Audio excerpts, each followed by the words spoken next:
And this morning, I saw a story on the Maine Wire, and I noticed that it wasn't being reported on WABI. I didn't see anything at Bangor Daily News or anything like that, but for some reason they failed to report about this 21-year-old girl, her and her boyfriend, and they had a few friends with them. I'm not sure if I got this clear or not, but they were either going out to dinner or they had gone out to dinner and were going back home. So I don't know if they were walking to dinner or got done having the dinner and walking back home.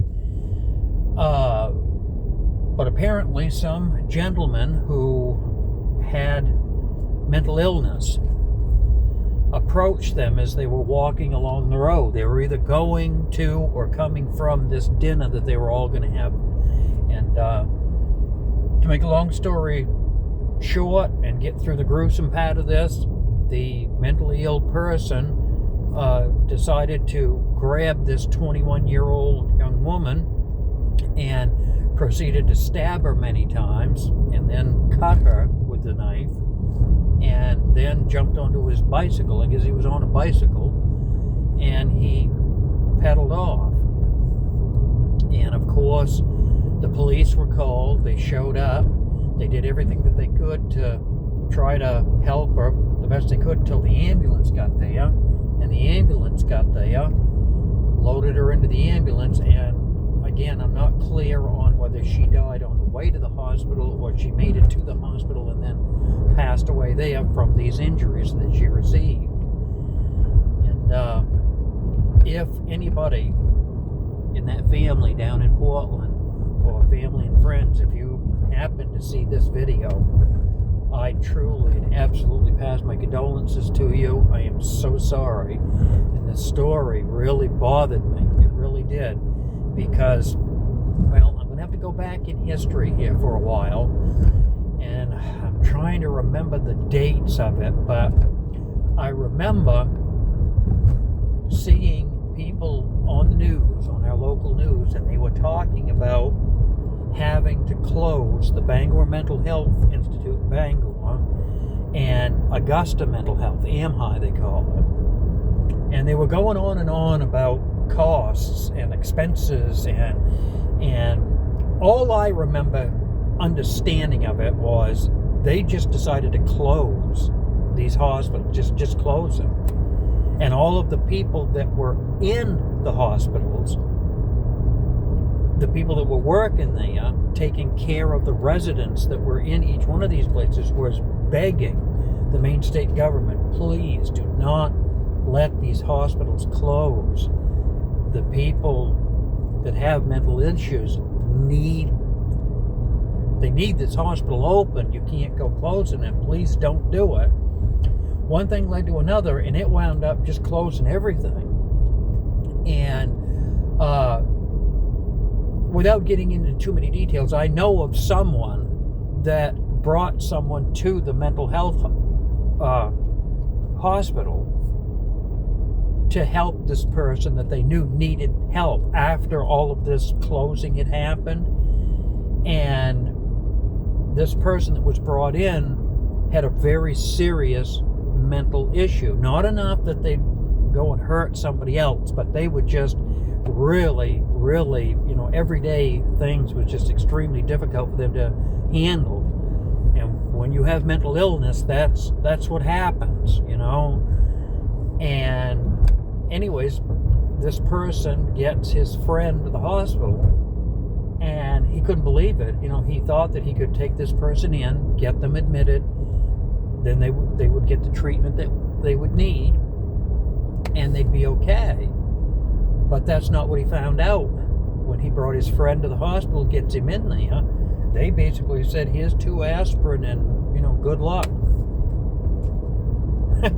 And this happened, I'm thinking it was back around 2011, 10, 11, 12, somewhere in that area. I can't remember the exact years. I can't remember.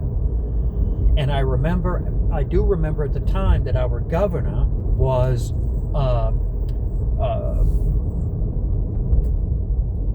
Paul LePage. And he was doing everything he could. But because the Maine legislature had so much power over the pocketbook, so to speak, that, if I remember right, that was what the main reason was. It was that the Maine budget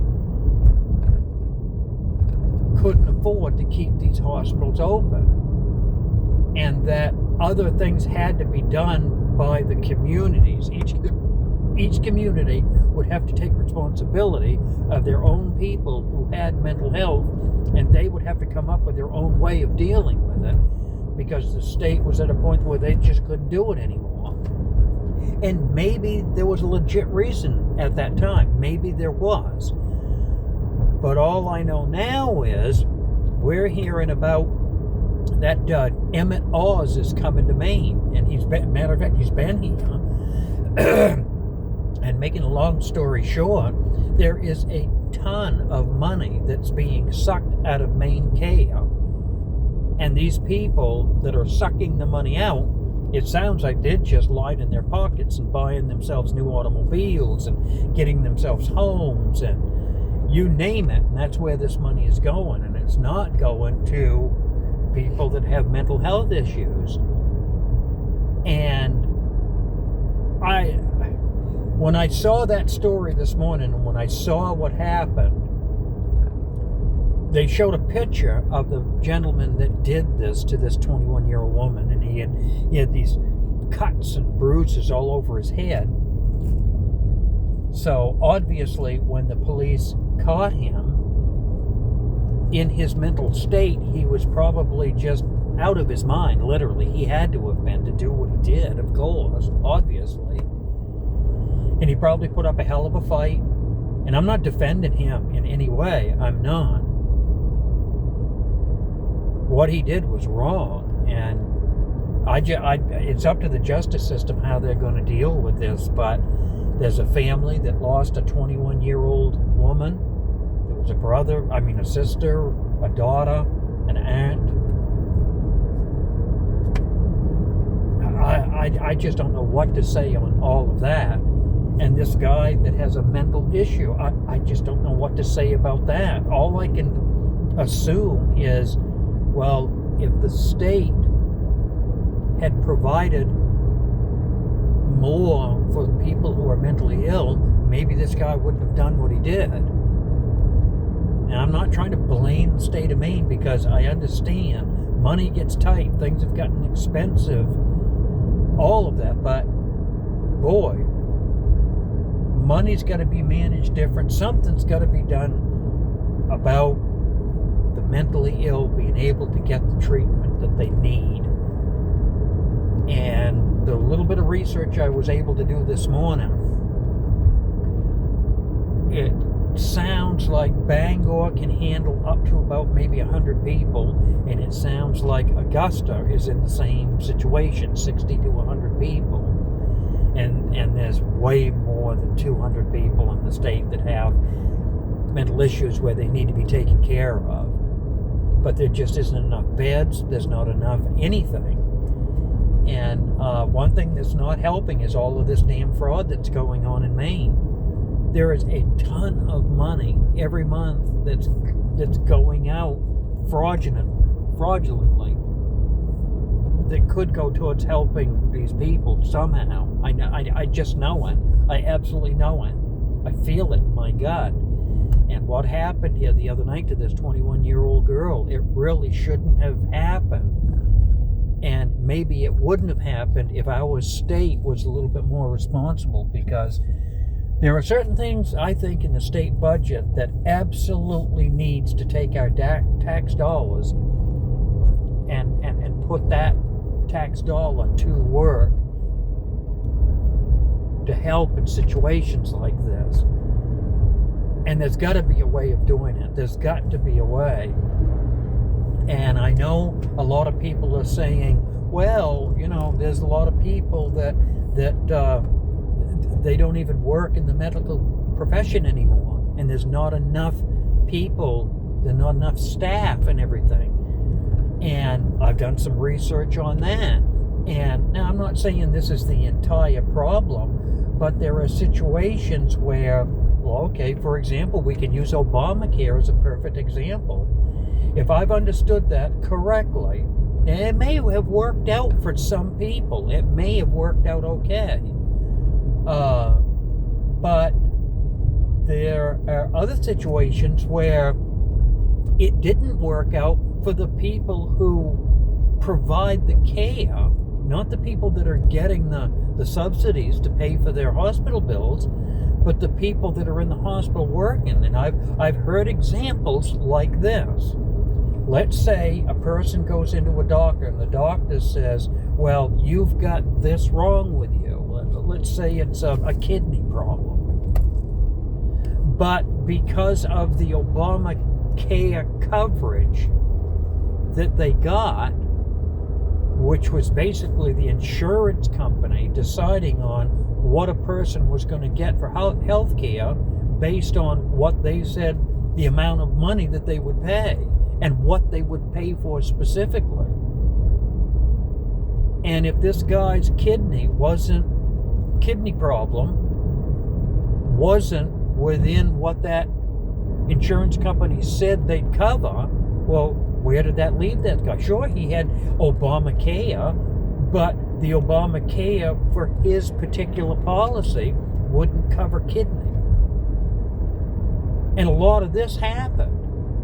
And I heard, now I don't know if this is true, false, or what, I'm just repeating what I heard. A doctor would say, well, this gentleman has a problem with his kidney. But the insurance company would say, yeah, well, we don't cover that, so he's going to have to just take a pill and go home. I heard that this happened a lot. But there were other people who lucked out. They had a heart problem. They went to the doctor, and the doctor diagnosed them, yeah, you have a heart problem, and your Obamacare covers it, so get your butt into the hospital and get it taken care of. And they did. And those were the lucky people. Those were the lucky ones. They not only got the coverage, but their insurance said, yes, your insurance will cover that, no problem. And then the doctor who said you need that didn't have a problem. Then, okay, well, your insurance is going to cover it. But what about these ones that said, well, this person's got this wrong, but Obamacare didn't cover it? For them, what was they supposed to do? And apparently this got to be quite a bit, to the point where doctors were quitting their profession. They were like, if I can't,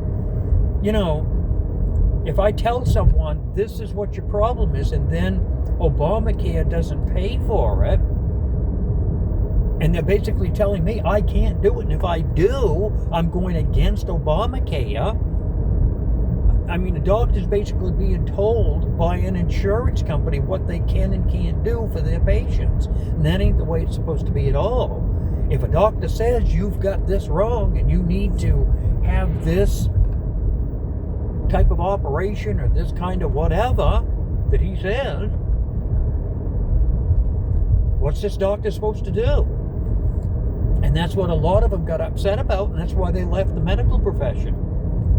And then I guess it went right on down through nurses and nurses' aides and you name it, right on down the line. And then the next thing you know, you've got a staffing problem. You ain't got people on staff that can take care of people. Well, between the fraud and between all of this crazy stuff that happened in the medical profession, we really need to have something done. What? I don't know. I don't have the answers.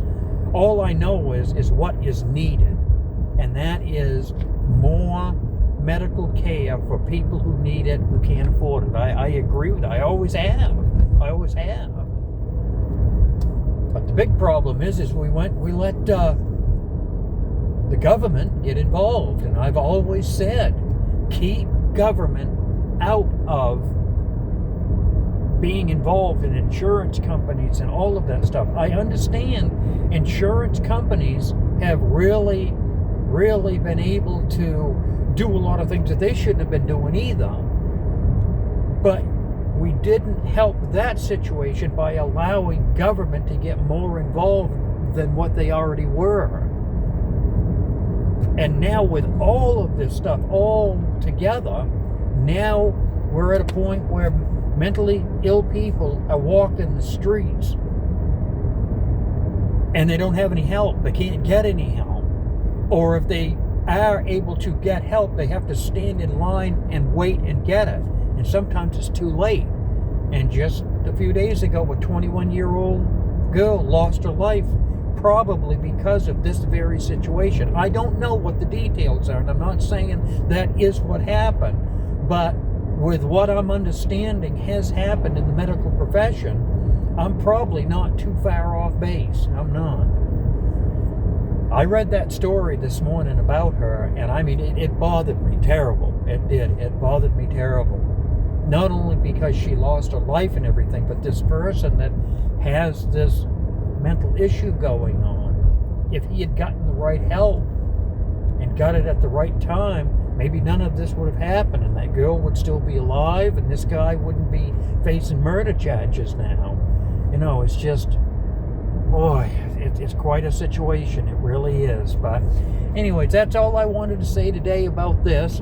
I will try to do a follow-up on it if I can, to see whatever other information I can find out or what else comes out in the news on it. But I say let's say a prayer for that family, and let's say a prayer for the mental health guy that did what he did.